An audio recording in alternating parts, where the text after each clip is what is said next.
Boa noite, pessoal, tudo bem? Aqui é a professora Jaqueline. Bom, na semana passada nós falamos sobre os fungos, né? E sobre as doenças que podem ser ocasionadas pelos fungos, que são as micoses. E hoje vamos começar mais um novo tema na disciplina, que é sobre os vírus, tá bom? Bom, o vírus, né? Eles são agentes infecciosos acelulares que fora das células hospedeiras são inertes, sem metabolismo próprio, mas dentro delas seu ácido nucleico torna-se ativo, podendo se reproduzir, né? Então, os vírus, né, pessoal, eles precisam de um hospedeiro para que ele consiga se multiplicar, né? Se ele não tiver um hospedeiro, ele não consegue fazer a replicação, né? Ele não consegue se multiplicar e formar novos vírus, né? Então, sempre é necessário ter um hospedeiro. E o hospedeiro pode ser um animal, né? Pode ser uma planta, pode ser uma bactéria também, pode ser também nós, né? Seres humanos. E quando a gente fala que o vírus ele é inerte, porque ele não tem metabolismo próprio, porque ele depende do metabolismo da célula hospedeira, ele depende do genoma do hospedeiro para sobreviver, tá? E é a partir disso que o ácido nucleico, ou seja, esse DNA viral, consegue se tornar ativo, tá bom? Quais são as principais características dos vírus? Eles possuem um envoltório proteico, que protege o material genético denominado capsídeo. Então, esse ácido nucleico ele pode ser ali um DNA viral de dupla fita, ou de uma fita, ou RNA viral de dupla fita, ou RNA simples, né, de uma fita só. Mas esse material genético, né, do DNA, do vírus, ele sempre vai estar protegido com um envoltório proteico, né? Ele é protegido por um envoltório proteico que se chama aí capsídeo. Esse capsídeo ele pode ou não ser revestido por um envelope lipídico derivado das membranas celulares. Então, além de ter o capsídeo que protege o material genético, a gente pode ter ainda um envelope que reveste esse capsídeo. E quem desenvolve esse envelope? Ele vem da demanda das células do hospedeiro. Então, vamos supor que no momento que a célula está entrando dentro da célula hospedeira, né, o vírus está entrando na célula hospedeira, ele pode pegar, né, pedaços dessa membrana dessa célula hospedeira para formar um envelope lipídico, tá bom? Possui um tipo de ácido nucleico, então DNA ou RNA, como eu falei para vocês, então DNA de fita dupla, ou DNA simples, ou RNA de fita dupla, ou RNA simples. São parasitas intracelulares obrigatórios, multiplicam-se dentro de células vivas usando a maquinaria de síntese das células, né? Então, para eles poderem se multiplicar, precisa, né, utilizar o metabolismo da célula hospedeira. Não possui metabolismo e toda a energia que utiliza provém então da célula hospedeira. Aqui mostrando um exemplo do vírus, né, como eu falei para vocês. Então, aqui simulando, né, então ele tem um RNA, né, viral. Aqui em volta desse RNA, então, eu tenho esse capsídeo, tá? Deixa eu voltar aqui. Opa. Eu tenho esse capsídeo em volta aí do RNA viral, né? Em volta, né, desse capsídeo eu tenho envelope lipídico aqui em volta. Então você percebe que parece uma membrana lipídica, né, igual de uma célula, porque vem da célula hospedeira, tá? Além disso, ele também possui uma matriz, tá bom? Essas matrizes essa espaço, né, entre esse capsídeo e o envelope, tá? Ele pode ter transcriptase reversa ou não. Aqui no caso, transcriptase reversa, porque aqui está simulando um retrovírus, que é o HIV, tá? Que a gente vai falar um pouquinho mais para frente qual que é a participação da transcriptase reversa. E glicoproteínas, que ficam aqui expresso, né, ao redor aqui do envelope. Essas glicoproteínas se chama de glicoproteínas virais e cada vírus tem as suas glicoproteínas. Então, o HIV tem as suas, a herpes tem o deles, o vírus da gripe tem o deles e o coronavírus também. Cada um tem as suas glicoproteínas virais. E isso que é legal, porque é através dessas glicoproteínas virais também que podem ser analisadas para diagnosticar se o paciente tem X doença viral, tá? Então, além de eu poder analisar o RNA ou DNA por PCR, que é o que está sendo utilizado no coronavírus, eu também posso analisar essas glicoproteínas que o vírus expõe para fora aqui do envelope, tá bom? Aqui mostrando a estrutura viral, então esse envelope, como eu falei para vocês, é uma bicamada lipídica externa ao capsídeo, que vem das membranas celulares da célula hospedeira. Então o vírus pode ser envelopado ou não. Aqui mostrando o vírus não envelopado, então tem o ácido nucleico e só o capsídeo. Né? Que tipos de vírus que podem ser vírus não envelopado? Rotavírus, papilomavírus, parvovírus, adenovírus são tipos de vírus que não possuem, né, esse envelope lipídico. Já os vírus envelopados, né, que tem então ao redor aqui do capsídeo, herpes vírus, o ortomixovírus, flavivírus e até o coronavírus também possui, né, esse vírus envelopado. Mas, assim, independentemente de ter um vírus não envelopado, isso não difere com relação à patologia, né? A doença que causa. Existem alunos que perguntam, por não ser envelopado, então ele pode ser menos agressivo que esse? Não, não necessariamente. Tudo bem que por ser um vírus envelopado, é mais difícil para você tratar, né? Porque você precisa tomar um antirretroviral que consiga bloquear aqui, né, eliminar esse envelope lipídico. Então é só mais uma camada a mais que o antirretroviral, né, ideal precisa ali perfurar essa célula hospedeira, né, para conseguir vir a nível DNA eliminar esse vírus, né? Então quer dizer, é uma etapa um pouco mais difícil e mais lenta, mas não necessariamente com relação ao desenvolver doenças. Tanto no envelopado e envelopadas pode desenvolver doenças sérias, tá bom? Não depende disso, tá bom? O que vai depender aqui mesmo é com relação ao tratamento. Isso aqui é mais difícil de tratar do que isso daqui, tá bom? Aqui mostrando os tamanhos dos vírus, então os vírus são bem pititicos, né? Aqui mostrando, ó, a hemácia, como ela é grande, ela tem aí 10 mil nanômetros. E aí você vê aqui a bactéria, uma E. coli, né? 1000 nanômetros. E olha o tamanho dos vírus, bem petitico, então 150 nanômetro, tá? Esses aqui, geralmente de HIV, coronavírus, tem aí em torno de 100 a 150 nanômetro. Bacteriófago, 225, olha esse aqui outro, 300 nanômetros.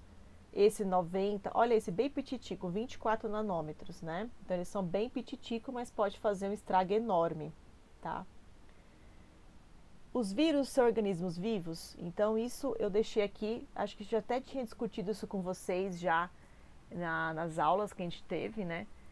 E os vírus, isso aqui a gente deixa a critério, né? Porque tem pessoas que defendem que o vírus é um organismo vivo, né?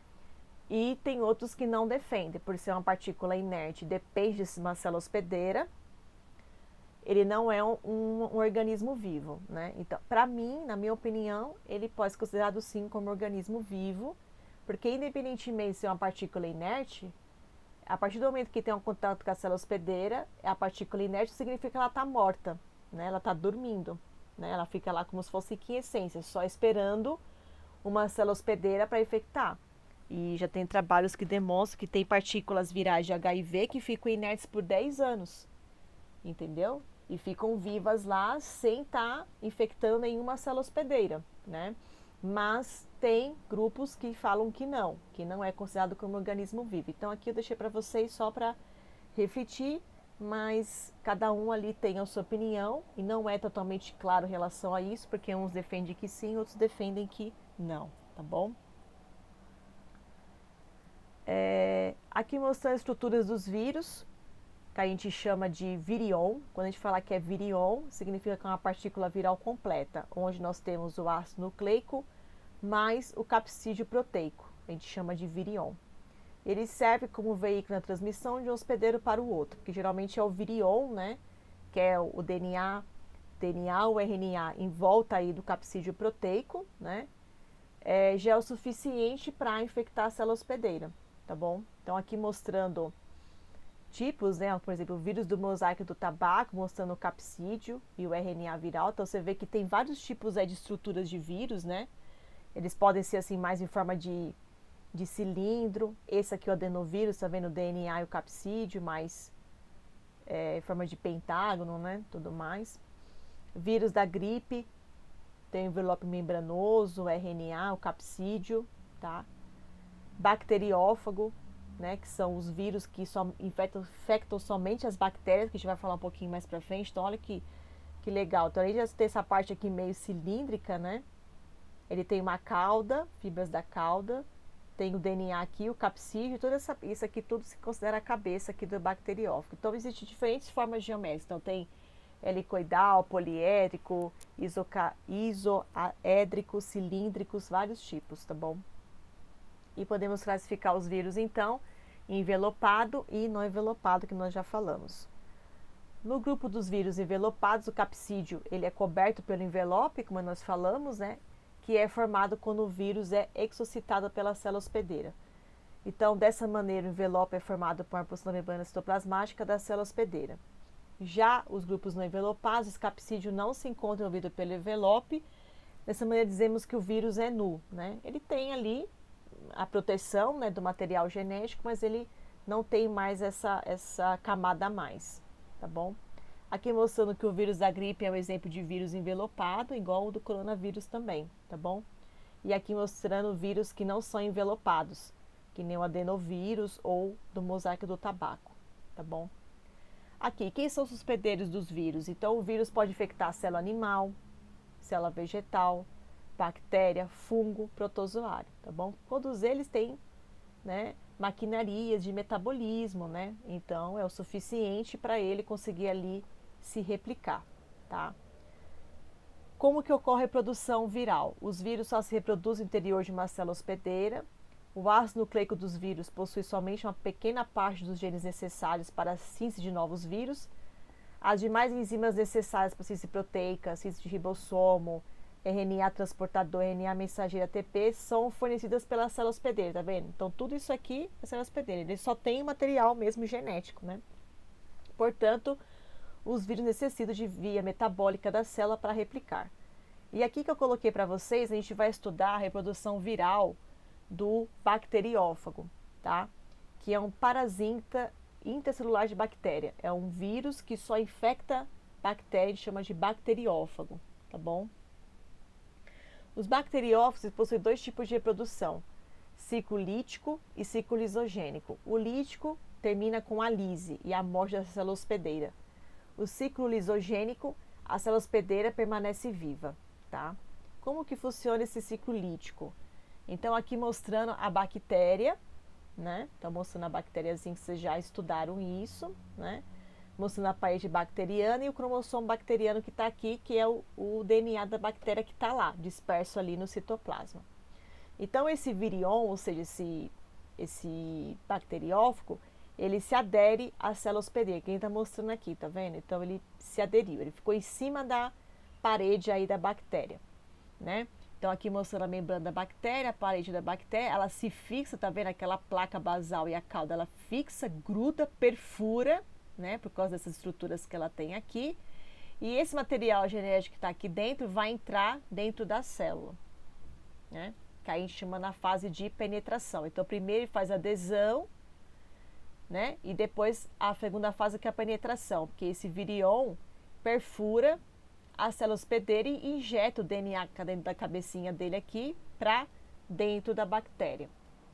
Aqui mostrando a bainha contraída, né? O eixo da cauda, tá vendo? Ele entra, perfura, né? Então essa parte aqui da cauda entra e o DNA vai ser expelido aqui dentro da bactéria.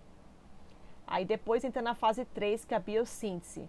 O DNA viral determina a síntese dos componentes virais. Então, todo o DNA viral entrou aqui na bactéria, tá vendo? E começa, né, a ter processo de biossíntese.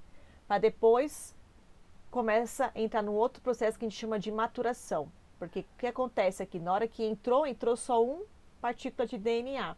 E aí, como tem tudo aqui dentro, né, tem ribossomo, né, tem nutriente, lembra que a bactéria faz metabolismo, né, dependendo de qual nutriente que for. Ela começa a utilizar toda a maquinaria aqui dentro para se multiplicar. E se multiplica vários, né, DNAs virais aqui de bacteriófago.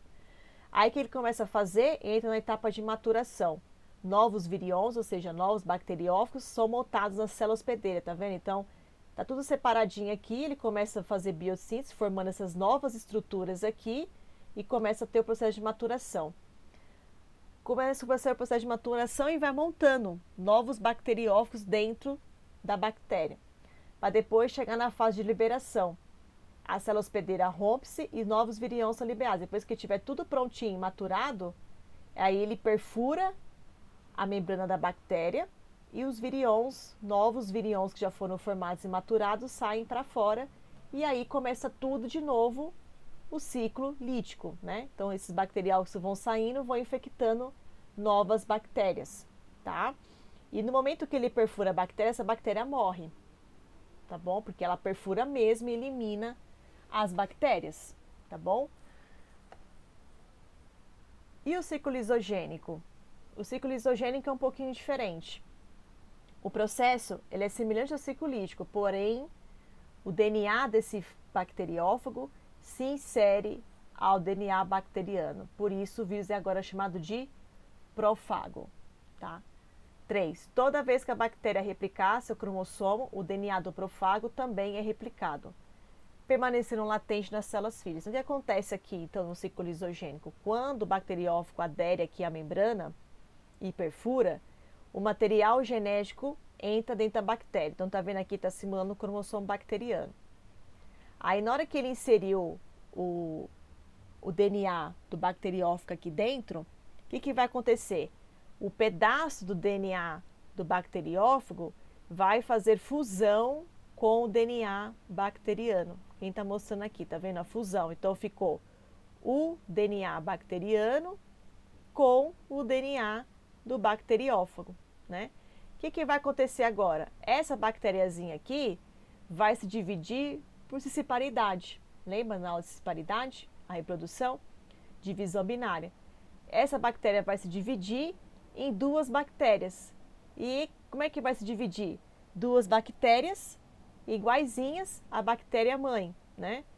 Com o DNA bacteriano com um pedaço do DNA viral. Então, isso é o ciclo lisogênico. Então, nesse caso aqui, as bactérias não morrem.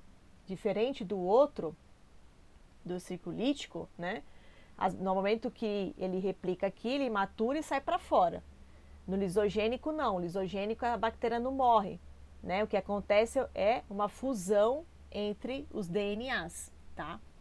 Então, no ciclo lisogênico, as células não morrem e os vírus, neste caso, são chamados de temperados, tá? O DNA viral pode ser removido do cromossomo bacteriano e iniciar um ciclo lítico. Então, esse ciclo lisogênico e o ciclo lítico, eles podem também ter uma sinalização cruzada, tá? Ou seja, se chegar um momento que não é mais necessário fazer esse anelamento, o que pode acontecer? O ciclo lisogênico pode ser rompido, bacteriófagos podem ser novamente produzidos aqui dentro e ser liberados para fora. E ao mesmo tempo que eu tenho o ciclo lisogênico, eu posso também ter ciclo lítico ao mesmo tempo, tá? Nem está mostrando aqui, ó. DNA do fago, cromossomo bacteriano, se anelou ao DNA, o fago multiplica-se na bactéria hospedeira, tá vendo? O que vai acontecer? Ele pode se anelar e ao mesmo tempo, deixa eu abrir tudo aqui que fica mais fácil. Aqui, né? Então, no momento que a bactéria entra aqui, o que pode acontecer? Ela pode se anelar, né? Fazer essa fusão do DNA bacteriano e continuar aqui com o ciclo lisogênico, né? Aí a bactéria se reproduz normalmente, copia o profago e transmite para as células filhas, se dividindo, né, em duas células e duas bactérias aí iguaizinhas, com o DNA bacteriano e o DNA viral. E além de fazer isso, ele também pode fazer o quê? Não fazer esse anelamento, né? Mas esse DNA começa a se multiplicar, tá vendo? Na célula hospedeira e lisar a bactéria e novos bacteriófagos são liberados. Aí esses bacteriófagos são liberados, vêm para cá e continua numa nova bactéria. E aí pode fazer o ciclo lisogênico ou fazer aqui o ciclo lítico, ou tudo ao mesmo tempo, tá bom? Isso tudo, gente, para fazer reprodução, tá? Então, por isso que a gente fala que o vírus é um organismo vivo? Porque olha a capacidade que ele pode fazer de reprodução, né? Ele pode tanto fazer esse ciclo lítico, de reproduzir, multiplicar, matar a bactéria, liberar para fora e continuar um novo ciclo, e até se anelar o cromossomo bacteriano, tá bom? E que momento que acontece, né, esse ciclo lisogênico? Pode acontecer nesses momentos que é necessário para preservar o DNA viral. Que nem a gente estava falando das aulas que a bactéria faz de tudo para sobreviver, né? Em questões extremas, o vírus também pode ter esse mesmo tipo de raciocínio. Então, quando eu estou em situações extremas, né, em que é necessário manter a integridade do DNA viral, fazer com que ele sobreviva, é mais fácil entrar para o ciclo lisogênico, né? Por quê? Porque no ciclo lítico, se eu tomo um antirretroviral, isso aqui é eliminado, mas o antirretroviral, ele não atua em bactérias que carregam a partícula do DNA viral, né? Então, por isso que é bem interessante isso. Então, essas situações podem correr, sim, em situações de que eu quero preservar o DNA viral, tá bom? Aqui mostrando mais uma vez. Consequências do ciclo lisogênico, né? Células contentes de uma viral profago são imunes à reinfecção por um fago da mesma espécie. Células hospedeiras podem vir a apresentar novas características. Exemplo, a toxina produzida pelo Clostridium botulínico é codificada por um gene de um profago. Tá? Então, lembra quando a gente estava falando, né, das bactérias do Clostridium botulínico que tem autotoxicidade, mas também pode ser utilizada na parte de estética, né, para fazer tipo que nem botox, né? Então, essa capacidade do Clostridium botulínico produzir toxinas foi através de um ciclo lisogênico. Ela conseguiu produzir isso aqui porque teve ciclo lisogênico, porque teve um bacteriófago que infectou a bactéria, no caso o Clostridium, e esse Clostridium ele tem um pedaço de cromossomo bacteriano e um pedaço de cromossomo viral de bacteriófago, por isso que tem essa capacidade de ter a produção dessa toxina, tá? E aqui eu vou mostrar para vocês um videozinho dos bacteriófagos, porque às vezes as pessoas falam assim, então isso é ruim. Tem um lado ruim, né, de você intensificar ainda mais a bactéria para ela produzir novas, né, habilidades, novas fenotipagens diferentes por causa desse ciclo lisogênico, mas também tem o lado bom também do bacteriófago, tá? Eu vou colocar o videozinho aqui para vocês. A war has been raging for billions of years, killing trillions every single day, while we don't even notice. The war is fought by the single deadliest entity on our planet, the bacteriophage, or phage for short.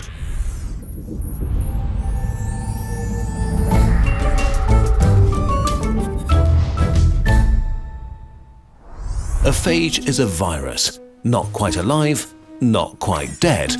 Also, they look as if someone made them up. Their head is an icosahedron, a sort of dice with 20 faces and 30 edges. It contains the genetic material of the virus and often sits on a long tail that has leg-like fibers. There are more phages on Earth than every other organism combined, including bacteria. And they are probably everywhere living things exist. Billions are on your hands, in your intestines, and your eyelids right now. Which might make you nervous since phages are responsible for the majority of deaths on Earth. But you're lucky. While they do commit genocide for breakfast, they only kill bacteria. Up to 40% of all bacteria in the oceans are killed by them every single day. But phages also have major flaws. Like any other virus, phages need a host to survive and reproduce. They're not much more than genetic material in a hull, and they specialize. Usually, a phage has chosen one specific bacteria and maybe some of its very close relatives. These are its prey. Imagine a phage as like a cruise missile that only hunts and kills members of one very unlucky family. When a phage finds its victim, it connects its tail fibers with receptors and uses a sort of syringe to puncture the surface. In a weird motion, the phage squeezes its tail and injects its genetic information. Within minutes, the bacteria is taken over. It's now forced to manufacture all the parts of new phages. They only stop when the bacteria is filled up with brand new phages.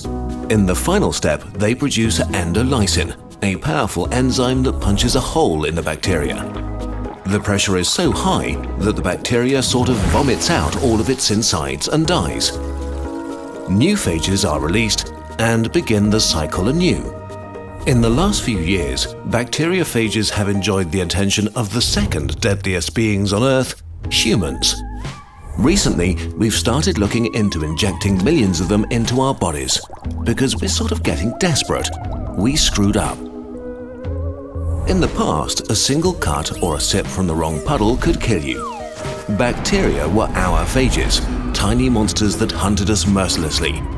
But then, about 100 years ago, we found a solution in nature. By accident, we found fungi that produced a compound that killed bacteria, antibiotics. Suddenly, we had a powerful superweapon. Antibiotics were so effective that we stopped thinking of bacteria as monsters. Only the old and weakest among us were killed by them. We used antibiotics more and more for less and less serious causes. We lost respect for the monsters and the weapon. But bacteria are living things that evolve, and one by one, they started to become immune against our weapons. This continued until we had created what are called superbugs, bacteria immune to almost everything we have. This immunity is spreading across the world as we speak. By 2050, superbugs could kill more humans a year than cancer. The days when a cut or bladder infection or a cough could kill you or your loved ones are coming back. In the US alone, more than 23,000 people die from resistant bacteria each year. But it turns out that phages, our tiny killer virus robots, could save us. We can inject them into our bodies to help cure infections. Hold on, how can injecting millions of viruses into an infection be a good idea? Phages are very specialized killers of bacteria. So specialized, in fact, that humans are completely immune to them. We are too different. We encounter billions of phages every day, and we just politely ignore each other. Antibiotics are like carpet bombing, killing everything, even the good bacteria in our intestines that we don't want to harm. Phages are like guided missiles that only attack what they're supposed to. Wait a minute, if we use phages to kill bacteria, won't bacteria develop ways of defending themselves? Well, it's more complex than that. Phages evolve too. There has been an arms race between them and bacteria for billions of years, and so far they're doing great. This makes phages smart weapons that are constantly getting better at killing. But even if bacteria were to become immune against our phage, we still might be able to win. It turns out that in order to become resistant to even just a few species of phages, bacteria have to give up their resistance to antibiotics. We might be able to trap them in a catch-22. This has already been successfully tested with a patient who had no other hope left. The bacteria Pseudomonas aeruginosa, one of the most feared bacteria, infected the man's chest cavity. They are naturally resistant to most antibiotics and can even survive in alcoholic hand gel. After years of suffering, a few thousand phages were directly inserted into his chest cavity together with antibiotics the bacteria were immune to. After a few weeks, the infections had completely disappeared. Unfortunately, this treatment is still experimental, and pharma companies are still reluctant to invest the necessary billions in a treatment that has no official approval yet. But things are finally changing. In 2016, the largest phage clinical trial to date began, and phages are getting more and more attention. And we better get used to it, because the era in which antibiotics have been our superweapon is drawing to a close. It might be a weird concept, but injecting the deadliest being on planet Earth directly into our bodies could save millions of lives. This video was made possible by a grant from the Bill and Melinda Gates Foundation. If you'd like to support Kurzgesagt, you can do so on patreon.com/Kurzgesagt and get fancy things in return.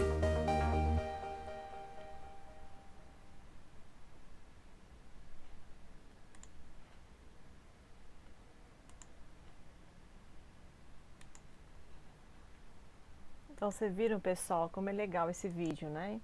Então, ainda bem que esse tipo de vírus ainda, né, tem as suas vantagens, né? Porque às vezes as pessoas só falam do coronavírus, né? De fato, realmente, o vírus pode ser fatal, né, para nós. Mas tem alguns tipos de vírus aí que são estudados para a terapia, que é o bacteriófago, né?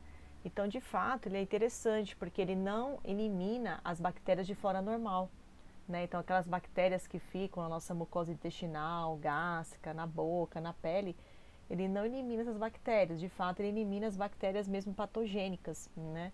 Então, como mostrou um paciente que fez, né, esse teste clínico, participou desse teste clínico, injetando esses bacteriófagos, né? E de fato o paciente conseguiu ali reverter a situação, essa infecção bacteriana, e tem uma vida normalmente até hoje, né? Então esse estudo ele está numa fase final, né? Passando pelo FDA, né? Então é um teste que é nos Estados Unidos, não é no Brasil, tá? Para ser validado. E de fato, realmente, demora muito tempo para você validar, ainda mais vírus, né? Tem que validar muito bem com relação à quantidade, tem que estudar muito bem, porque como eu falei para vocês, né, esses ciclos, né, que pode acontecer no bacteriófago, se for só um ciclo lítico, tudo bem, que só rompe a bactéria, mas ele pode também fazer o ciclo lisogênico, né, e intensificar a bactéria patogênica, né, então, por isso que tem que estudar muito bem com relação a isso, mas o que eles estão fazendo é utilizar o bacteriófago e estimulando ele a só fazer o ciclo lisogênico, de romper a bactéria, e não fazer, quer dizer, gente, desculpa, fazer somente o ciclo lítico, de romper a bactéria, e não fazer o ciclo lisogênico, né? Então, vamos ver como é que vai ser esse processo final desse teste clínico, pode ser que ele saia até o ano que vem ainda, né? Mas agora também com relação ao coronavírus, agora as pessoas também vão ter medo, né, de fazer esse tipo de tratamento, né?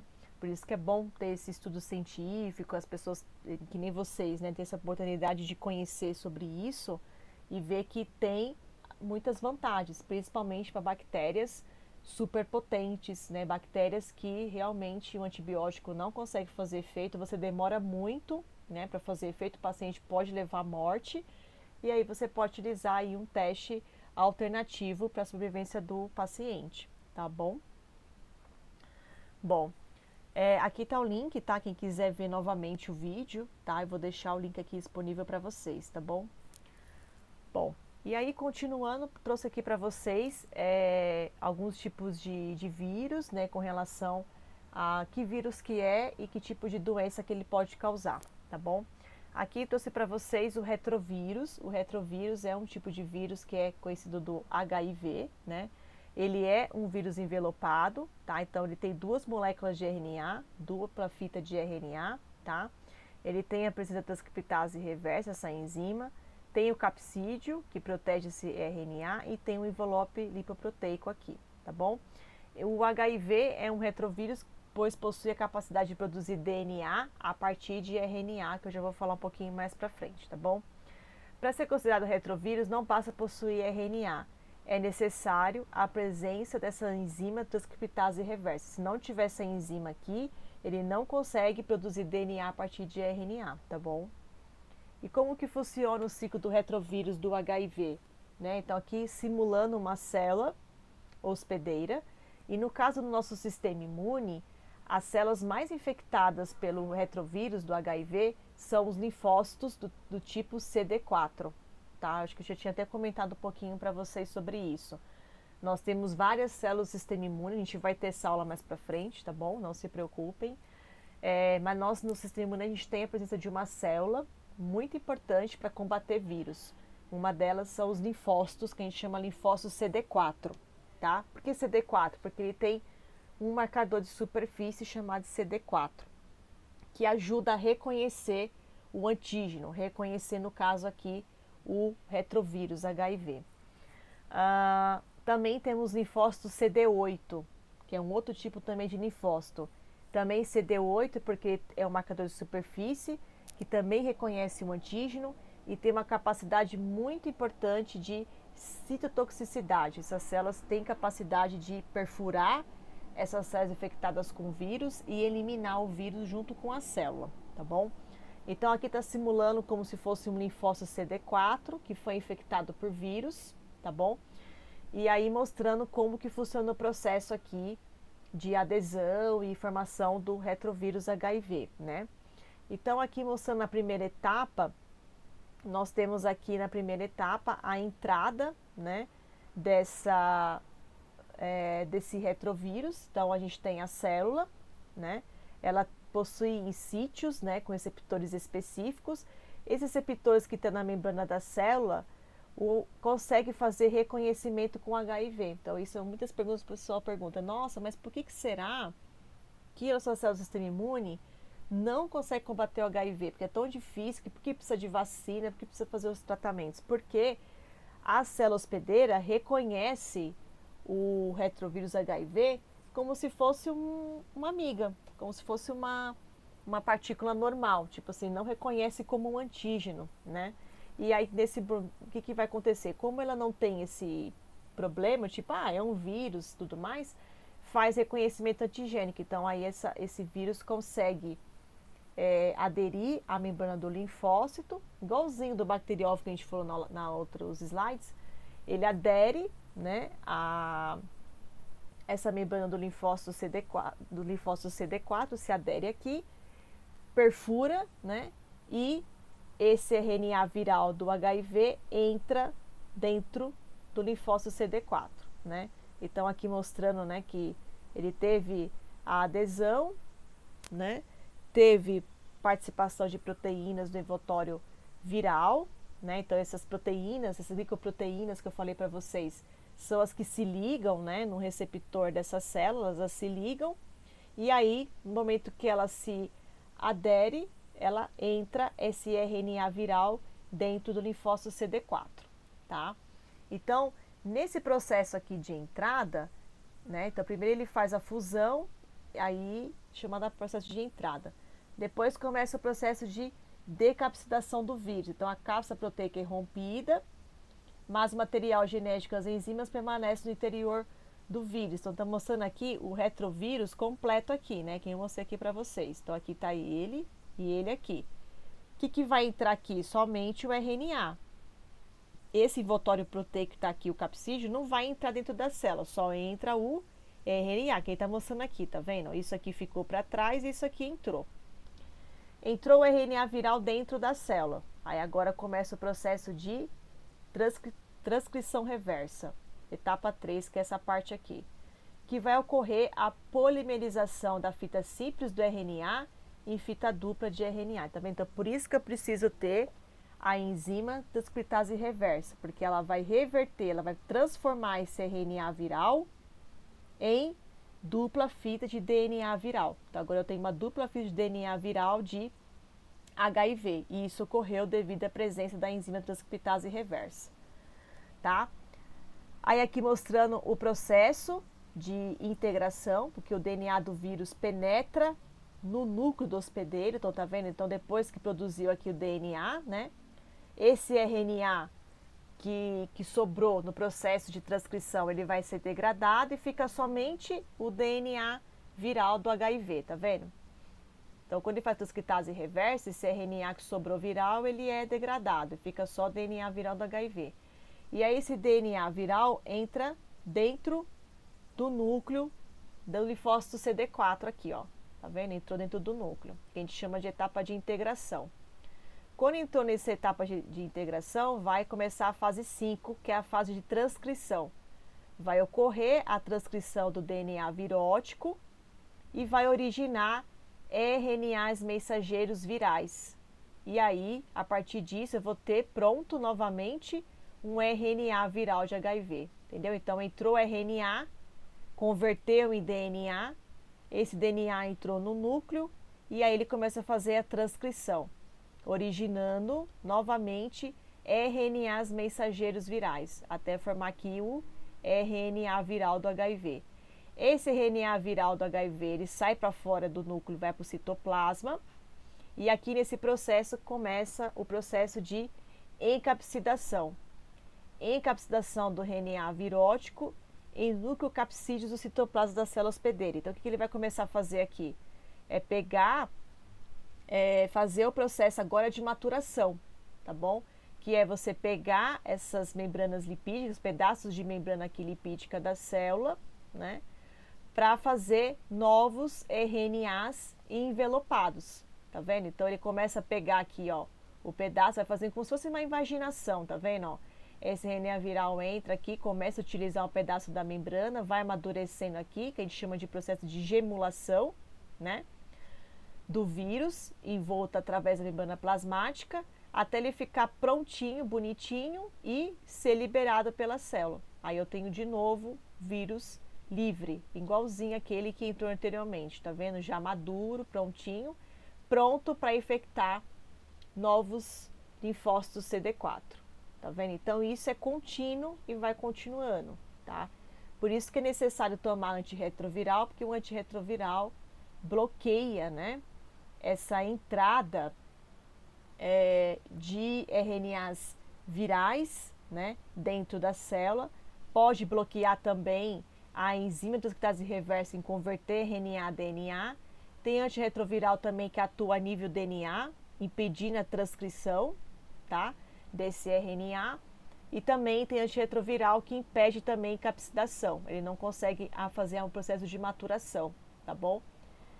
E tem RNA também que impede até a adesão do RNA viral aqui do HIV na célula, tá? Então, cada tipo de antirretroviral ele tem um mecanismo de ação diferente. Por isso que ele utiliza um coquetel de HIV, né? Vários tipos de antirretroviral, que cada um tem um mecanismo de ação diferente. Então, é bom que um faça ação de não aderir, outro impeça a transcriptase, outro impeça a nível DNA, outro impeça a fazer gemulação, porque aí o paciente consegue ter longa vida, né? Por isso que os pacientes hoje de HIV vivem mais, porque esses antirretrovirais têm a capacidade de atuar em cada uma dessas etapas aqui, tá bom?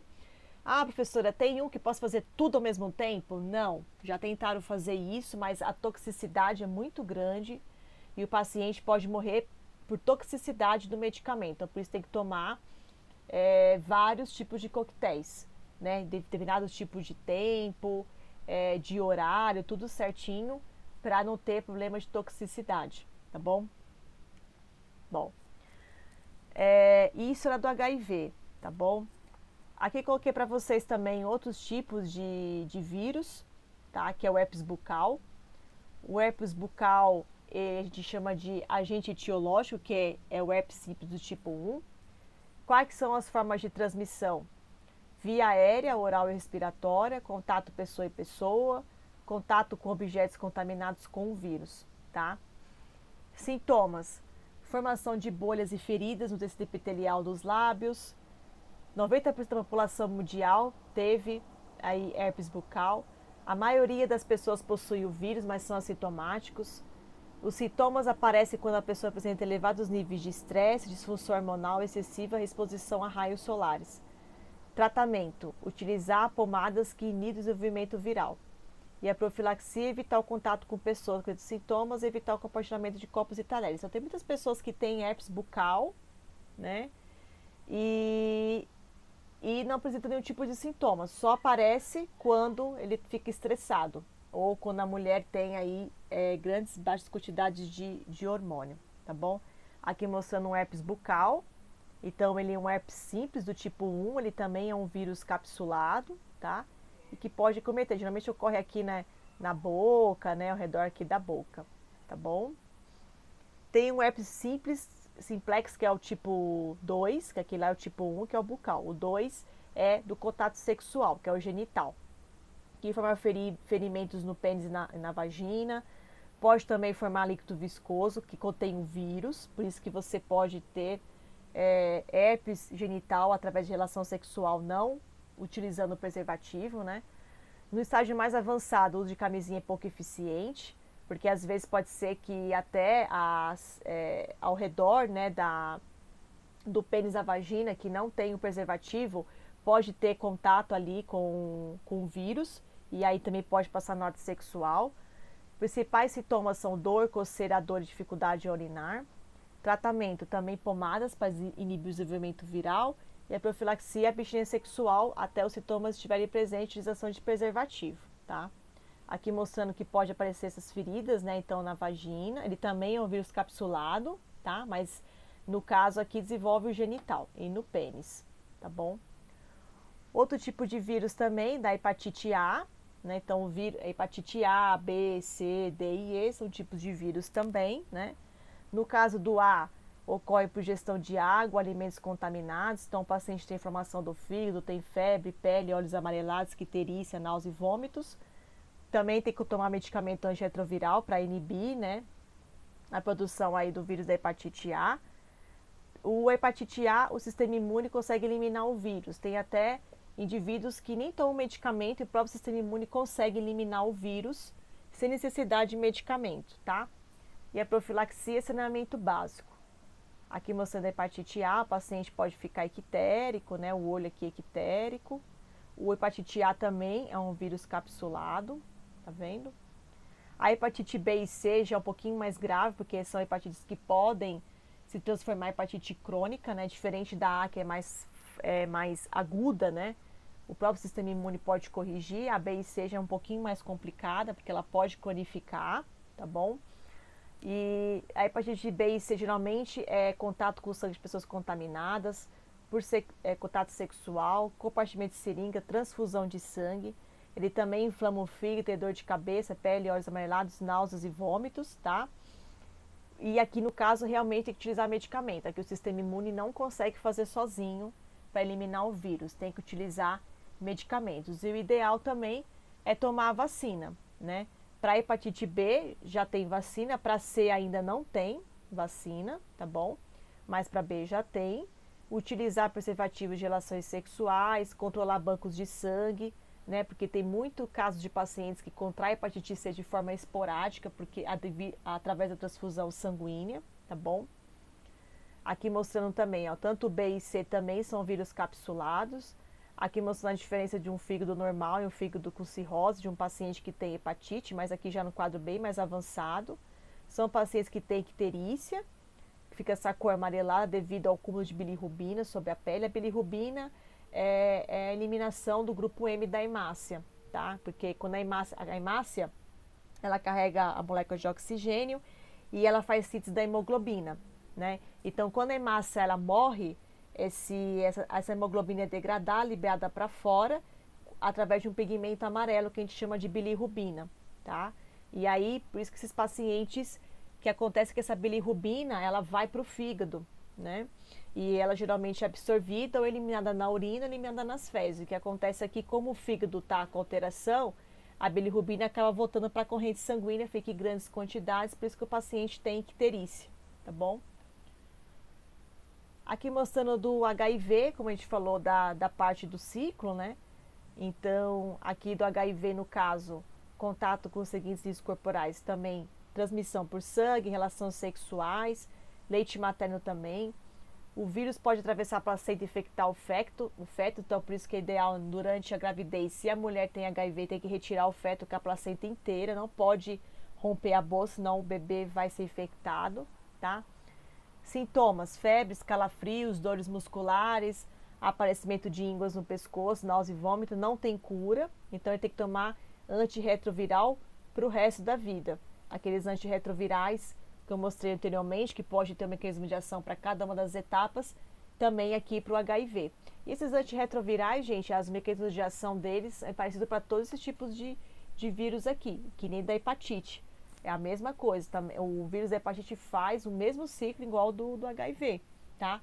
Todos os ciclos aí de herpes, de hepatite, tá? É igualzinho do HIV. Então ele adere, ele tem que entrar, ele tem que replicar. A única diferença é que o HIV ele é um retrovírus, né? Então ele entra com RNA viral e tem que ter transcriptase reversa, né? Transformando o RNA em DNA. Diferente desses daqui, porque já é o próprio DNA do vírus. Então não precisa fazer transcriptase reversa. Ele só entra, multiplica, que nem o bacteriófago, né? Multiplica, rompe a célula e elimina, né? E no caso aqui da hepatite, o que vai ser afetado aqui é o fígado, né? Porque essas células, essas partículas virais de hepatite B e C, elas infectam os hepatócitos, né? Então, no momento que ela replica a lei do hepatócito, ela libera para fora, rompe esses hepatócitos e eles morrem. né? E são células extremamente importantes, né? Porque são elas que formam o fígado, né? E por isso que o fígado acaba entrando em falência, tá bom? Bom, voltando aqui do HIV, então ele não tem cura, então pro resto da vida tem que tomar antirretroviral, tem que fazer profilaxia, né? Usar preservativo, controlar bancos de sangue também, não utilizar seringas descartáveis, não compartilhar, esterilização de instrumentos cirúrgicos odontológicos, evitar a amamentação quando as mães são soropositivas, porque pode passar o leite materno, tá bom? Então tem que ter esse cuidado. Aqui, como eu falei para vocês, o vírus HIV infecta as células de defesa do organismo, denominadas linfócitos CD4. Os CD4 são responsáveis por alertar o organismo quando há invasão dos agentes estranhos, e com a morte das células CD4, o sistema imune se torna deficiente e começa a surgir doenças oportunistas, tá vendo? Então, naquele ciclo que eu mostrei para vocês do HIV, a partir do momento que ela sai do linfócito CD4, o linfócito CD4 morre, né? Que nem o bacteriófago faz com a bactéria. Ele morre, né? E aí, morrendo, o que acontece? O CD4 é muito importante, né? Para contribuir no sistema imune. E aí, se ele morre, isso vai afetar o sistema imune do paciente, tá?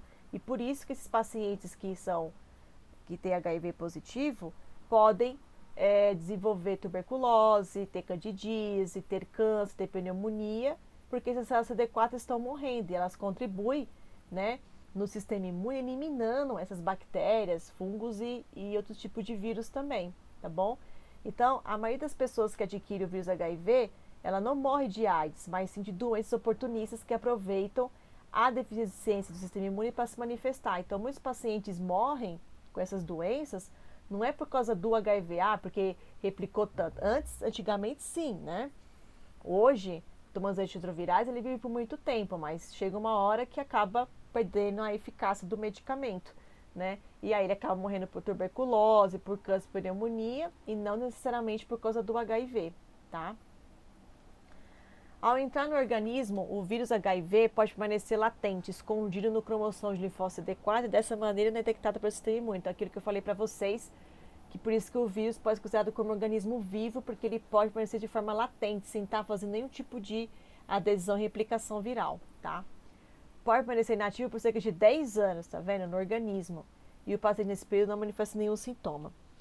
Por motivos aí inexplicáveis, os vírus tornam-se ativos, iniciam a reprodução via ciclo lítico, né, que rompem as células, e a partir disso o paciente começa a desenvolver sintomas da doença. Então, às vezes tem paciente que teve o contato com HIV, aí depois de 10 anos que ele começa a manifestar sintomas, tá? É bem comum isso. Aí fala, nossa, aí como que aconteceu isso, né? Então, tem pacientes que de fato têm já o vírus latente, nem sabe, tá? E depois de muitos anos começa a manifestar os sintomas. Mesmo de forma latente, se eu fizer um teste para HIV vai dar positivo? Vai. Mesmo entrando latente, se fazer um teste vai dar positivo, tá bom? Porque ele está inserido no cromossomo. Mas, claro que tem que fazer testes específicos, né? Aí no caso, se ele está de forma latente, tem que fazer um PCR, tem que analisar a expressão gênica, no caso aí do RNA viral do HIV, né? Fazer um teste rápido, por exemplo, que é só com a gotinha de sangue, não vai acontecer. O resultado vai acabar dando negativo. Tem que se fazer realmente uma análise mais profunda para detectar a presença aí do RNA viral, tá bom? Todo HIV positivo ou soropositivo é aidético? Pessoas que possuem o vírus, mas não desenvolveram os sintomas da AIDS, pelo fato do vírus ainda estar em estado latente, ciclo lisogênico, são denominadas soropositivas ou HIV positivas. HIV positivo é igual a portador do vírus, tá bom? Então, quer dizer, pessoas que possuem o vírus, mas não desenvolveram os sintomas da AIDS, tá? Pessoas que são soropositivas ou HIV positivas, apesar de não manifestar nenhum sintoma, pode transmitir o vírus normal, tá bom? São chamados de aidéticos aqueles pacientes que já apresentam sintomas da AIDS. Febre, calafrio, dor muscular, aparecimento de íngua no pescoço, náusea e vômito e também sintomas desse oportunismo, entendeu? Se ele não apresentou sintomas ainda, ele é só portador do vírus HIV. Quando ele começa a produzir esses sintomas, aí se fala que ele é aidético, tá? Aqui mostrando mais a epidemiologia, então nós temos 36,2 milhões de pessoas no mundo que ainda portam aí o vírus HIV, 866 mil pessoas no Brasil, tá? Isso aqui os dados mais recentes aí em 2019. aqui mostrando, né, que pessoas com já um estado bem mais avançado de HIV, então elas podem também ficar desnutridas, e ocorre muito, né, HIV nas regiões, né, principalmente na África subsaariana, tal, e crianças que já nascem com HIV, né, então elas realmente têm um tempo de vida muito menor. Aqui mostrando o sarampo, outro tipo de agente etiológico, é o vírus do sarampo. Vias aéreas oral respiratório, contato pessoa a pessoa, contato com objetos contaminados. Então, o paciente tem febre alta, tosse seca, manchas vermelhas pelo corpo. Não tem tratamento, também o sistema imune consegue eliminar o vírus igual a hepatite A. E tem vacinação. Tá aqui mostrando o sarampo, ele também é um vírus capsulado, tá? E fica toda essa presença aqui dessas manchas no corpinho todo aqui do paciente, ocorre muito em criança, tá? Catapora, varicela zoster também, oral respiratório, pessoa a pessoa, objetos contaminados. Lesões na pele pode causar a dor e coceira. Crianças catapora ou varicela e adulto cobreiro. Também não tem tratamento, também o sistema imune consegue eliminar e também tem vacinação, tá? Aqui mostrando a catapora, todo mundo já teve catapora uma vez na vida. E ele também é um vírus capsulado, tá? A raiva, vírus da raiva. Contato com saliva de animais, mamíferos doentes, através de mordida, cães e gatos, morcegos também. Nos animais tem encefalite, ele fica agressivo, aumento da salivação, incapacidade de deglutição e hidrofobia. Ele tem também insônia, dor de cabeça, pode ter convulsão, salivação excessiva, febre e espasmo dos músculos da glote, dificuldade de deglutição, que é no homem, tá? Se passar para o homem. Não tem cura. Tem que se fazer vacinação de animais domésticos e tem que tomar vacina antirrábica para os seres humanos, se no caso o cão, né, morder em nós, né, homens e mulheres. Aqui mostrando fotinhos da raiva, então ele tá vendo, fica babaciando bastante saliva. Morcegos também pode carregar o vírus da raiva, aqui mostrando pacientes que teve vírus da raiva e tem essa hidrofobia, tá? E caso de lacrimeja e hipersalivação também. Poliomielite. Essa da raiva também é encapsulado, tá, gente? Que eu não coloquei. Poliomielite, também poliovírus, a paralisia infantil, ingestão de água em alimentos contaminados com o vírus, contato pessoa a pessoa, atinge o sistema nervoso, essa multiplicação pode levar à destruição de neurônios motores, pode levar a paralisia de membros, não tem tratamento específico, não tem cura, e aí nós já temos já as vacinas disponíveis para a poliomielite, tá? Aqui mostrando a polio. Paciente que tem esse tipo, né, de alterações de distrofias musculares, alterações neurológicas e são permanentes, né, não tem cura. Aqui a dengue, vírus da dengue, através da picada da fêmea do mosquito, tá, a Aedes aegypti e a Aedes.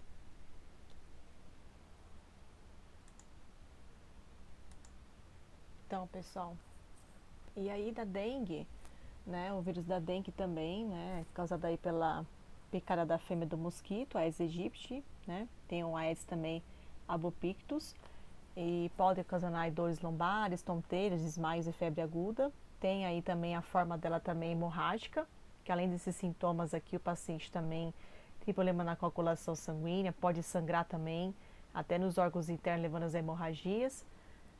O tratamento consiste também apenas na tentativa de remediar os sintomas. Tem aspirina, que é contraindicado para interferir na coagulação sanguínea, não tem cura, né? Também se toma medicamentos para diminuir a replicação antirretroviral, então não tem como tomar o sistema imune conseguir corrigir sozinho, tá bom? Eliminação de criadores do mosquito, utilização de inseticidas e repelentes, tá bom? E aí, no cada caso de dengue aí, tem um tipo de transmissão e sintomas um pouco diferentes, né? Que aqui a gente está falando da dengue, mas o chikungunya é um pouco diferente, o zika vírus também, até o zika vírus, né? Então, cada um deles o agente etiológico é o vírus da dengue, mas muda com relação à cepa, que são diferentes entre elas, e também isso reflete também, e na parte de sintomas também são um pouquinho diferentes entre eles, tá bom? O vírus da dengue também é um vírus envelopado, tá? Aqui mostrando os sintomas da dengue, mais comuns, que é a febre alta, dor nos olhos, dor de cabeça, nas juntas, falta de apetite, as manchas avermelhadas no corpo, né? Que são sintomas clássicos aí de dengue causado pelo mosquito. Aí no caso aqui, né? O mosquito é o hospedeiro que carrega aí o vírus da dengue. E esse vírus, né, consegue ser penetrado na pele do paciente. E agora eu tenho um segundo hospedeiro. Então eu tenho o hospedeiro mosquito que carrega e nele não acontece nada, continua a replicação normal, tá? E ainda além disso, nós, né, hospedeiros, homens e mulheres aí que podem desenvolver o vírus da dengue, a doença, tá bom? A cachumba também é um vírus envelopado, é o vírus da paótide infecciosa, também em forma de transmissão, vias aéreas, pessoa a pessoa, objetos contaminados, aumento das glândulas parótidas, raramente pode acometer o sistema nervoso dos testículos, não tem tratamento, né, tem que tomar a vacinação, que é a tríplice viral, aqui mostrando a cachumba, então, né, tem esse aumento aqui, né, das glândulas parótidas salivares, então ele fica aqui aumentado, tá bom? Que nem aqui mostrando a criança, e pode acontecer dele descer também para os testículos dos homens, é raro acontecer, mas pode ocorrer, tá bom? A rubéola, outro vírus envelopado, né, também oral respiratório, pessoa a pessoa, objetos contaminados, tem manchas vermelhas na pele. Perigo, o vírus da rubéola em mulheres grávidas é capaz de atravessar a barreira placentária e infectar o feto, causando cegueira, surdez e retardo mental. Então isso aqui de fato a rubéola, ela é bem grave, principalmente para as mulheres, né? Por isso que as mulheres precisam tomar vacina para a rubéola, principalmente aquelas que querem engravidar, tá bom? Tratamento faz com soro, né? Tipo um antídoto, né? Para a rubéola, mas já tem a vacinação também, tem que fazer o pré-natal e as mulheres têm que se vacinar, tá? Aqui mostrando a rubéola, que fica essas manchas aqui na pele, tá vendo? No corpo todo, tá bom? Gripe também, vírus envelopado, que é o vírus da influenza, também vias orais, oral respiratória, pessoa a pessoa, objetos contaminados, tem febre, calafrio, dor de cabeça e musculares também. Não existe um tratamento, só tem um medicamento que vai aliviar os sintomas. Evita o contato com pessoas infectadas, evitar permanecer por longos períodos em ambientes fechados, por isso que é ideal nós tomamos a vacina do vírus influenza, né? Porque muitos desses sintomas aqui são parecidos com o coronavírus, né? Então, por isso que o ideal é a gente, quem não tomou a vacina da gripe, tomar a vacina, né? Eu sei que o ideal é que eles estão disponibilizando do SUS é para os idosos, né? Mas vocês, como agência da saúde, vocês podem sim tomar a vacina de graça, tá? Falar que são estudantes da área da saúde e tal. Você toma uma vacina, tá bom? E tem que tomar, porque se você tiver contato com o coronavírus, de fato, se você já tomou a vacina, elimina e descarta a possibilidade que você tem aí o vírus da influenza, tá bom? A gripe aviária é outro tipo de vírus de influenza, H5N1. No caso aqui, a transmissão é com secreções de aves infectadas pelo vírus, através do ar, água, alimentos, roupas contaminadas. Também tem febre, dor muscular, dificuldade, problemas respiratórios. Essas aves, elas morrem 24 horas após o contato com o vírus.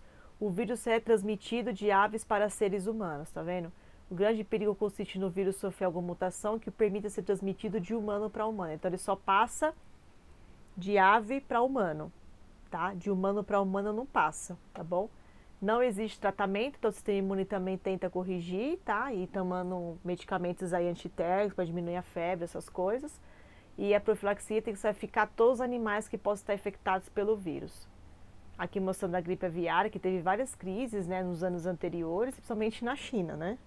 A China é um grande problema aí de manifestação de vírus. HPV, papiloma vírus humano, que é a forma de transmissão contato sexual, pode ter sintomas, lesões percussoras do câncer do colo uterino, pode aparecer verrugas na pele, principalmente nos órgãos genitais. O HPV pode permanecer durante anos também em latência, igual ao HIV. Suas manifestações podem aparecer ou reaparecer em qualquer momento da vida sem um motivo aparente. Tratamento: retirar das lesões através de procedimentos cirúrgicos e tem que usar preservativo, tem que fazer exames periódicos, tá? O HPV eu coloquei para vocês aqui, tá vendo? É um vírus não envelopado. Tá vendo? Então é um vírus não envelopado, tá? E que pode causar aí, né, diversas sintomatologias. Então você vê que a maioria das doenças é vírus envelopado, né? Mas esse aqui é não envelopado, e se não tratado, pode desenvolver câncer de colo uterino devido ao HPV, tá? Porque o vírus também pode desenvolver câncer, tá? Então, a lesão causada pelo HPV, não só as mulheres, mas os homens também, tá bom? E o outro aqui para finalizar, muito falado, que vocês já estão cansados de escutar, é o coronavírus, tá? Que coloquei para vocês somente um pouquinho do histórico do do coronavírus, ele também é um vírus envelopado, né? Por isso que é de coroa, porque tem essas formações aqui parecendo uma coroa, né?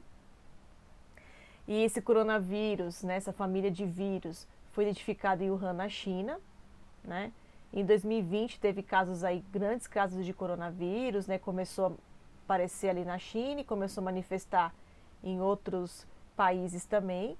Acredita-se que o mercado de peixe no centro da cidade de Wuhan tenha sido propagador da epidemia, tá? Teve 2 epidemias de síndrome respiratória do Oriente Médio, que é a MERS-CoV, que foi identificada pela primeira vez na Arábia Saudita em 2012, que teve 800 mortos, e que passava dos dromedários para os humanos, esse daqui do CoV, tá?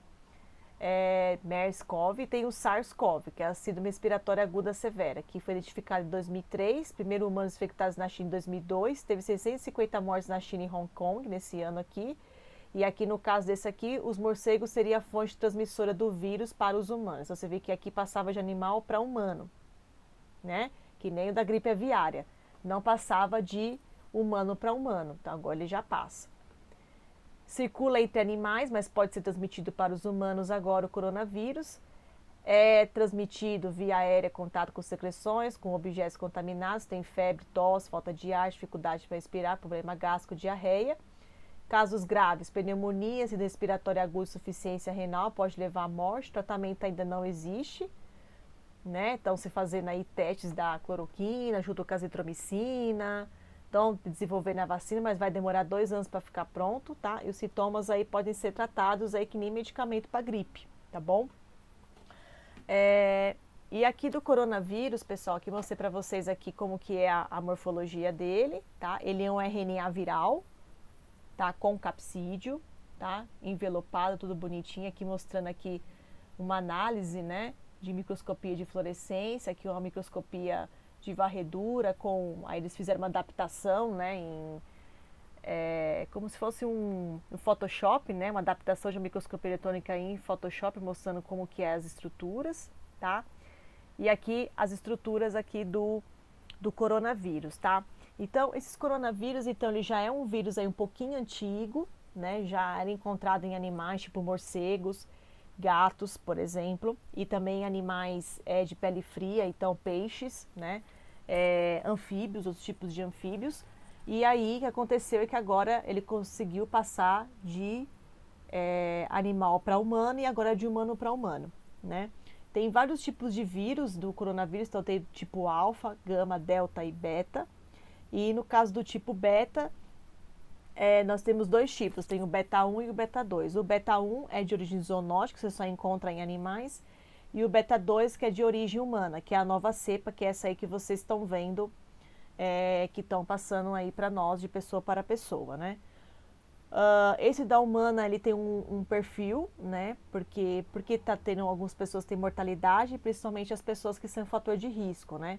Idosos, pessoas que usam medicamentos, né, imunossupressores, que nem corticoides ou quimioterápicos, radioterapia, pacientes transplantados, né, pessoas que têm doenças autoimunes, pessoas imunodeficientes, né, primárias, secundárias, que no caso aí HIV, né, então são pessoas que têm suscetíveis à mortalidade, porque já tem o sistema imune deficiente, junto com o coronavírus, né, pode levar à mortalidade, tá bom? Esse tipo aí, essa nova cepa de coronavírus hoje, que é o Covid-19, ele possui sequências do tipo SARS, né? Então, essa parte aí que eu falei para vocês anteriormente, né? Que é esse SARS. Então, o novo coronavírus, ele possui ainda sequências de SARS, tá? Ele ainda está classificado em outro ramo da filogenia do vírus, tá bom? Essas modificações de proteínas virais ainda falta estudar mais com relação porque que tem, né, toda essa gravidade, né, e o paciente ter essa insuficiência respiratória, tá? Mas já sabe-se que ela pode se fazer tropismo. Então, isso é uma nova evolução genética do vírus. As pessoas falam, isso foi manipulado em laboratório? Não, isso já foi provado, né, em laboratório, que eles fizeram várias técnicas para poder ver se realmente isso foi manipulado em laboratório. Não foi, de fato, realmente foi uma evolução do vírus. E o vírus pode fazer isso, tá bom?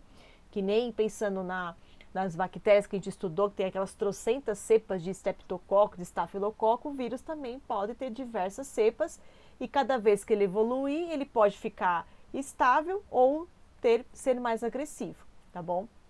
Pensando igual o da dengue, né? A gente tinha uma dengue do NS1, tem outro tipo de dengue também, NS2, a gente tem o chikungunya, tem a dengue que pode causar a parte hemorrágica, e ainda tem a dengue, o Zika vírus, que nada mais é do que uma própria evolução, ela ainda tem sequências de dengue normal, mas ainda tem novas alterações fenotípicas que pode ter caráter epigenético. Então, a mãe é infectada e os bebês nasciam com microcefalia, né? Então, os vírus podem ter, sim, evolução, tá? E essas evoluções virais, essas modificações, elas podem ocorrer por diversos mecanismos. E um deles estão sendo muito associado os fatores climáticos, tá? Então, lembra que nem a bactéria que faz de tudo para sobreviver, o vírus também.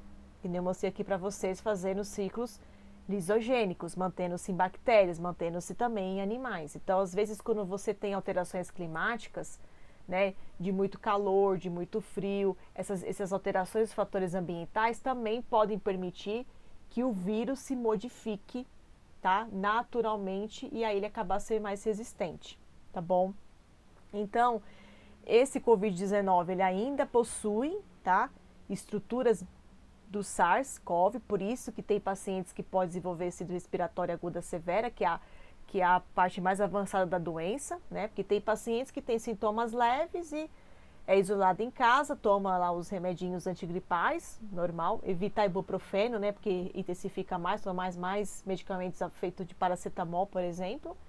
E pronto, e o próprio sistema imune vai corrigir normalmente, mas tem casos mais graves que associa a pacientes que já são fator de risco, tá bom? Porque ele tem um pedaço da sequência ainda do SARS, tá certo? E falaram que esse vírus também faz tropismo. O que significa tropismo? Ele pode atingir mais de um órgão. Então, tem pacientes que, além de desenvolver a insuficiência respiratória, ele também teve insuficiência renal. Tinha pacientes que, além de ter insuficiência renal, também tinha alterações na mucosa intestinal, tendo diarreias intensas e ficando desidratado. Então, isso é tropismo, quando o vírus atinge mais de um órgão ou tecido, tá bom? E as proteínas estruturais, né, presentes aí nessa SARS, nessa pequena sequência de SARS, né, presente aí nesse novo Covid-19, e agora uma nova cepa, então é o mesmo coronavírus que já tinha anteriormente, né, tá a mesma classe ali, né, das espécies, mas é uma nova cepa, porque ele carrega um pequeno pedaço de SARS e mais uma sequência nova, tá bom? Essa sequência nova está associada aí a essas proteínas Spike, que nem tá mostrando aqui na figura para vocês. Então, aqui é o coronavírus, tá? Então, ele tem lá o seu RNA viral, né? Em volta ali tem um envelope proteico, tudo bonitinho, capsídeo, tal. E, além disso, ele tem ribonucleoproteínas presente aqui dentro da estrutura aqui do RNA viral, né? Então, o RNA. E aqui a gente também tem a presença da proteína Spike, né? São proteínas estruturais presentes aí no Covid-19. Aqui mostrando aqui a proteína Spike, tá vendo? Aqui também mostrando a proteína Spike. Também tem outros tipos de proteínas também que elas manifestam, que já foi estudado. Então, além dessas proteínas Spike, ele também produz proteína E, proteína M, tá? Proteína HE e mais a proteína S de Spike. Então, também tudo isso são glicoproteínas virais do Covid-19, tá bom? Que já foi sequenciado.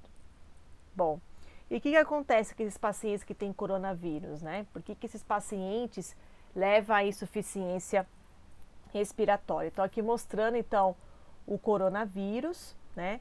E o que o coronavírus faz? Quando ele chega lá no pulmão, né? Essas células, né, do endotélio pulmonar, esses coronavírus se aderem ao endotélio pulmonar, né? Então, mostrando aqui no desenho, tá se aderando, tá vendo? Tá se aderindo.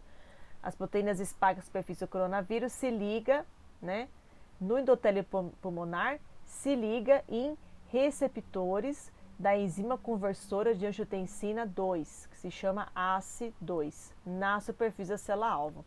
Essas enzimas conversoras de angiotensina se chama ECA. Não sei se vocês já tiveram isso na fisiologia. E ela está envolvida na regulação da pressão arterial, tá? Essas enzimas conversoras de angiotensina são produzidas no endotélio pulmonar, tá? E elas são liberadas, é necessário ter ela para converter angiotensina 1 e 2. E essa angiotensina ela está envolvida na regulação da pressão arterial, ou seja, ela vai regular a pressão arterial nos rins, tá? Então, por isso que acontece.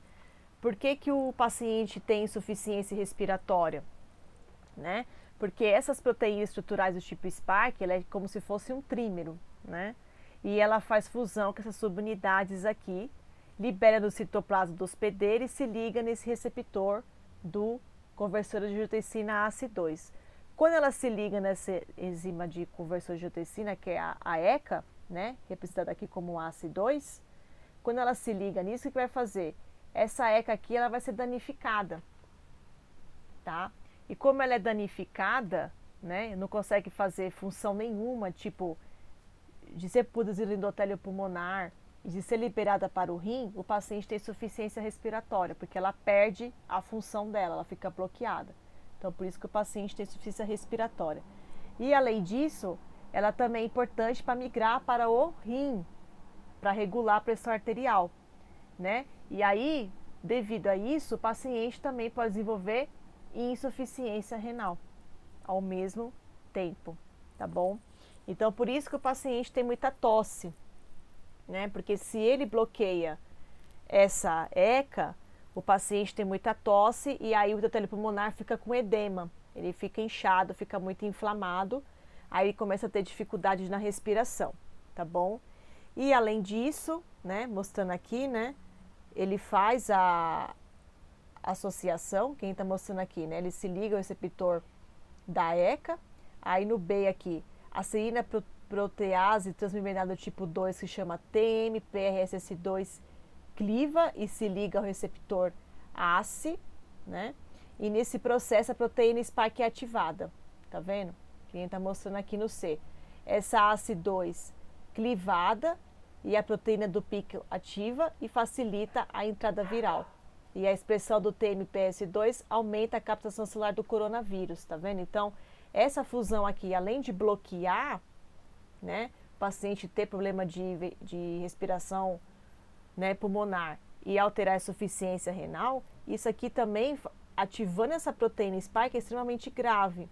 Porque no momento que ela faz essa fixação, abre aqui, tá vendo? Uma abertura do poro no endotélio, e aí esse vírus começa a entrar no pulmão, e entra, vai replicando aqui dentro, tá bom? Devido à proteína Spike, tá? Então, olha quantas coisas que ela pode fazer, né? Altera o endotélio pulmonar, o paciente fica com edema, perde a função, o paciente para de respirar, aí bloqueia a liberação dela para controlar a pressão arterial do rim, o rim entra em falência e, além disso, perfura o endotélio, permitindo que a proteína Spike fique ativa para que esse vírus entre no endotélio e comece a fazer muitas proliferações aqui dentro do endotélio pulmonar, né? Danificando ainda mais a parte respiratória, o paciente precisa ter ventilação artificial. Aqui mostrando um raio-x de um paciente com Covid, né? Então mostrando que ele fica com pontuações aqui, né? Mais bilaterais e difusas do Covid. Então aqui mostrando uma radiografia, né? Então ele fica bem difuso, tá vendo? Bilateral. E aí eles pegaram, né? Esse aqui era um paciente que entrou em óbito, né? Então eles pegaram um pedaço do tecido do pulmão do paciente e fez uma microscopia eletrônica de transmissão para poder ampliar, né, um tamanho maior e enxergar aqui o coronavírus, tá vendo? Então aqui mostrando as partículas do coronavírus. Tem outra parte também, deixa eu mostrar aqui. Aqui também mostrando, né, ó, um raio-x de um paciente saudável e um paciente com Covid, tá? E aqui mostrando até a evolução de um paciente com Covid, que também foi na China, né, ó. Então mostrando aqui, ó, no dia 29 de dezembro de 2019 estava assim, 30 de dezembro, de um dia para o outro, ó, já começou a aumentar, né, essa proliferação, e no dia 1º de janeiro de 2020, olha como estava, olha a evolução, como ela é rápida, né, com relação à proliferação do coronavírus. Por isso que as pessoas falam assim, para manter a quarentena, porque é importante, porque a replicação viral do coronavírus, de fato, ela é muito rápida, diferente de uma pneumonia, né, de uma bronquite, de um vírus, até da dengue, o que seja for que é o vírus, a produção ela é um pouco mais lenta, né? E o Covid não, ele é muito rápido, muito rápido. E por que que ele é rápido? Por causa dessas estruturas aqui que ele faz, por causa dessas alterações, que são rápidas, porque uma vez que veio aqui, né, a partícula do Covid, ele se liga aqui, se ligou, né, acoplou, ativou esses outros receptores e faz diversas alterações ao mesmo tempo. E esse processo todo aqui é muito rápido, né? E ainda para um paciente que tem fator de risco, né, um paciente que tem câncer, um paciente que está fazendo quimioterapia, radioterapia, um idoso, acelera muito mais, porque o sistema imune dele está deficiente e aí não vai ter linfócito CD4, CD8, macrófago, célula suficiente para poder ajudar a eliminar o vírus, né? E por isso que leva a mortalidade rápida. Tem paciente que interna hoje, 3, 4 dias leva a óbito, né? Porque a proliferação é muito rápida. Aqui mostrando também a tomografia também de pulmão, tá vendo? Um paciente também, ó, no dia 23 de janeiro de 2020, e aqui mostrando a tomografia do pulmão, né? Tanto ele mais, né, olhando de frente, né, toda a extensão, e ele mais, né, mostrando, olhando de cima. Então você vê como que altera. Vai olhando no pulmão aqui na tomografia, você vê como que fica, né, o pulmãozinho, ó. Aí você vê que aumenta, você percebe que aumenta um pouco, porque é edema, né, fica inchado o pulmão, ele aumenta o tamanho aqui, né, ó.